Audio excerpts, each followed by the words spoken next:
दोस्तों, हमारी आज की कहानी का शीर्षक है जिसे तुम बस्ती कहते हो वह तो मरघट है।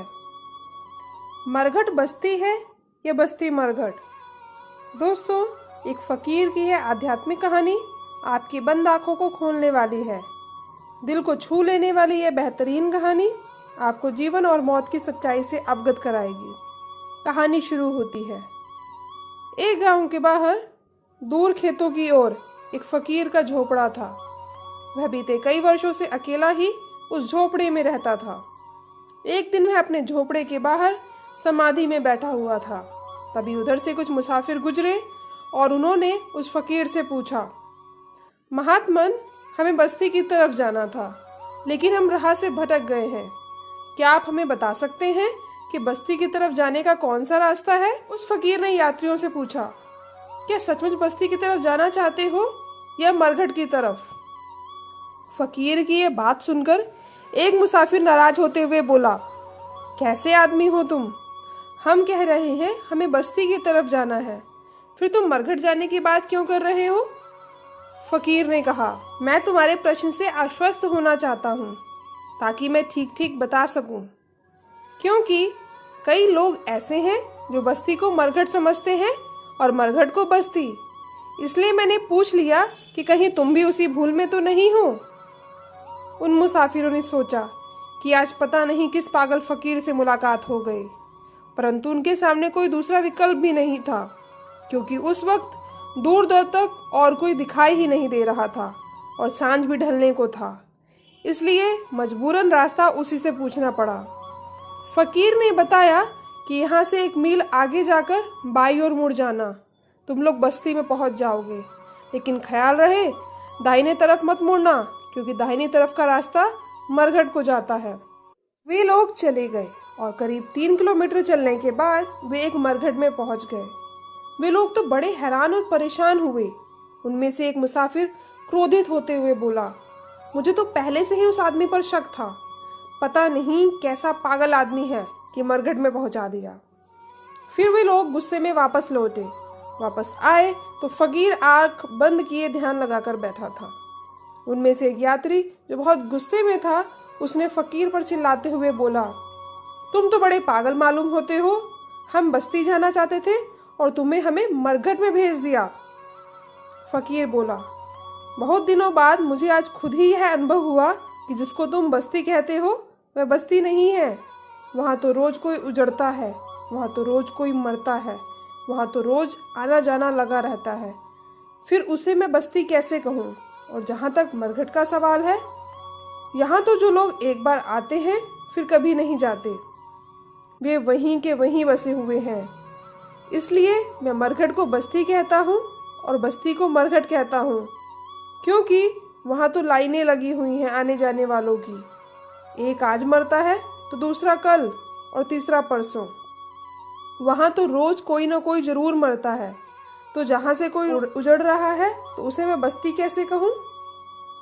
और जहाँ तक मरघट का सवाल है, जो लोग एक बार आते हैं फिर कभी कहीं नहीं जाते, वे वहीं के वहीं बसे हुए हैं। इसलिए मैं मरघट को बस्ती कहता हूँ और बस्ती को मरघट कहता हूँ, क्योंकि वहाँ तो लाइनें लगी हुई हैं आने जाने वालों की। एक आज मरता है तो दूसरा कल और तीसरा परसों। वहाँ तो रोज कोई ना कोई जरूर मरता है। जो जहाँ से रोज कोई ना कोई उजड़ जाता है उसे मैं बस्ती कैसे कहूँ? मरघट से मैंने किसी को कभी जाते हुए नहीं देखा। यहाँ कभी कोई नहीं मरता, यहाँ से कभी कोई नहीं उजड़ता। यहाँ जो एक बार बस गया सो बस गया हमेशा के लिए। तो इसलिए मैं मरघट को बस्ती कहता हूँ।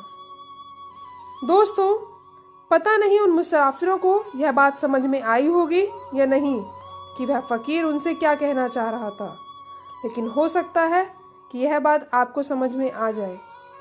इस बात को समझना जरा मुश्किल है, लेकिन यह बात बिल्कुल सच है। हम जिसे बस्ती कहते हैं यह तो मरघट है।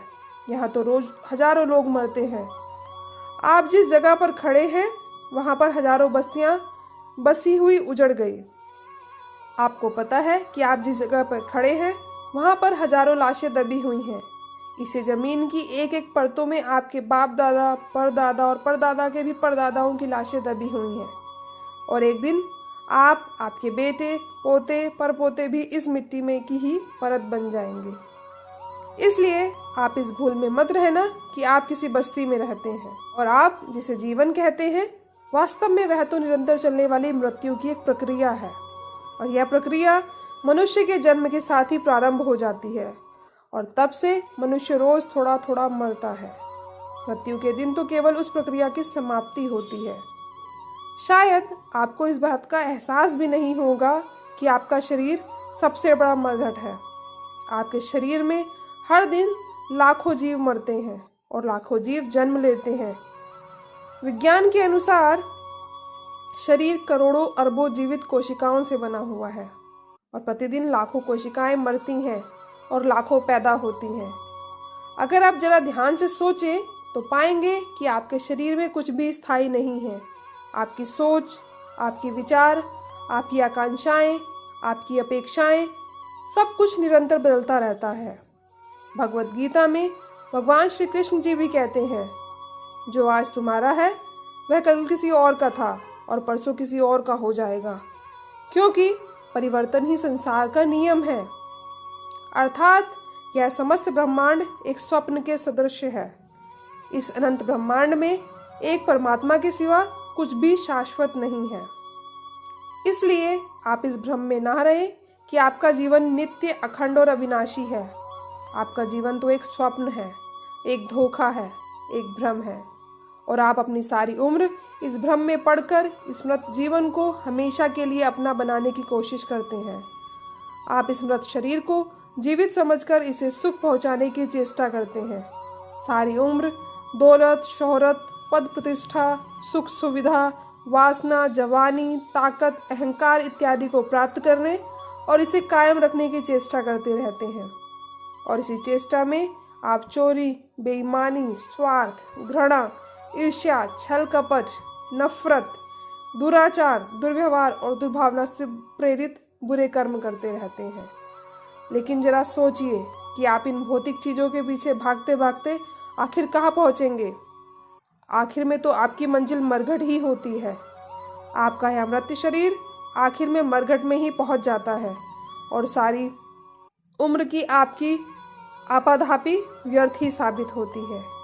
क्या इसी आपाधापी को आप जीवन कहते हैं? दोस्तों कहते हैं, अगर सुबह का भूला शाम को घर वापस चला आए तो उसे भूला नहीं कहते। आपके पास अभी भी समय है, इससे पहले कि आपका ये नश्वर शरीर समाप्त हो जाए। आप जाग जाइए। अभी से आप अपने अंतर मन में उतरकर आत्म साक्षात करें और जीवन की सच्चाई को खोजें। अपने भीतर मौजूद परमात्मा तत्व को जानें, खुद को पहचानें और अपने अस्तित्व की उत्पत्ति को सार्थक बनाने का प्रयास करें। अन्यथा जिस दिन बुलावा आ गया उस दिन आपके पास पछताने के सिवा हाथ में कुछ भी नहीं आएगा। अगर आपको ये वीडियो पसंद आई हो तो आप चैनल को तुरंत सब्सक्राइब करें और अपने मित्रों के साथ शेयर करें।